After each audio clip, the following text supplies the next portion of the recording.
leaving Nome and heading to Taipei. So I just spent 3 months in Nome, Alaska, a town where it's light for only 5 hours a day and the average temperature can drop to about -15. I am now going from there to Taipei, which is gonna take a couple of days. Here's my journey. And my boss packed me a bunch of cookies, which is gonna keep me so happy on all my flights. I left Nome around 6 p.m. on Tuesday, January 21st, landing in Anchorage about 7:30 that same night. Flight 1 down.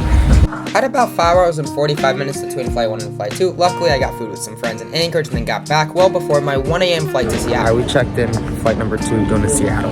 The flight to Seattle is about 3.5 hours, landing at 5:55 in the morning with a 1 hour time difference. I got 8 hours on the next flight. Can maybe explore Seattle a little bit.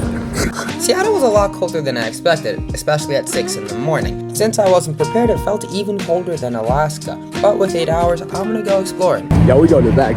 Okay, so that was an East African place. Wait, let me show you. I found this restaurant with great reviews, but it wasn't open at 6 in the morning. I love African food, but I didn't know what East African breakfast is like. There's a barbershop nearby. We got everything we need to do. Luckily, though, above it, there's a pancake place. The African place, unlike what it said on Google Maps, was not open, but the pancake house above was, which was perfect because I was starving. So I got hash browns, biscuits, and gravy, things I thought I could not find in Taiwan. Unfortunately, there was only a 2-hour table limit at the pancake house, so I couldn't stay there until the barbershop opened because I definitely needed a haircut.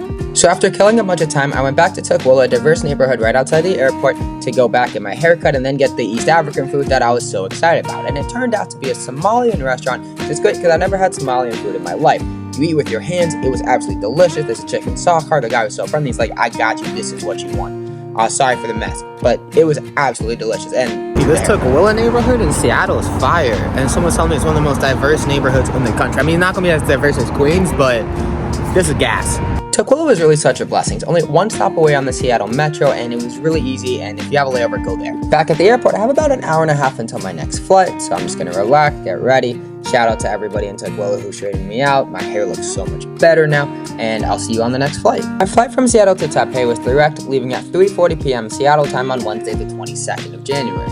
And this flight is about 12 hours. So I started with some sambuca. This is another snack I got from the Somali restaurant. It's kind of like empanada, shrimp empanada, delicious.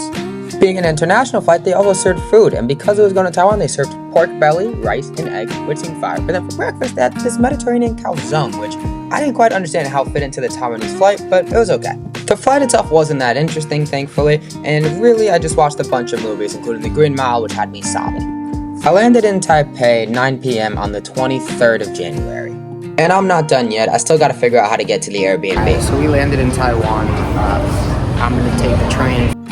Of course, I'm not going to take an Uber, I'm taking the Metro. And Taiwan luckily has a really easy train system, and there's a train that goes straight from the airport to the Taiwan main station. I left Nome Monday afternoon around 5 p.m. An hour and a half flight to Anchorage, almost a 6-hour layover in Anchorage, then a 3.5-hour flight to Seattle, along with about a 9-hour layover in Seattle. Finally, a 12-hour flight to Taipei. I made it to Taipei Thursday the 23rd, and here I am. Thanks for watching What Should I Do in Taipei? If you enjoyed this video, please subscribe to the channel and hit the like button. So today is day 1 in Taipei, and if you're new around here, you know what that means. Let's get lost.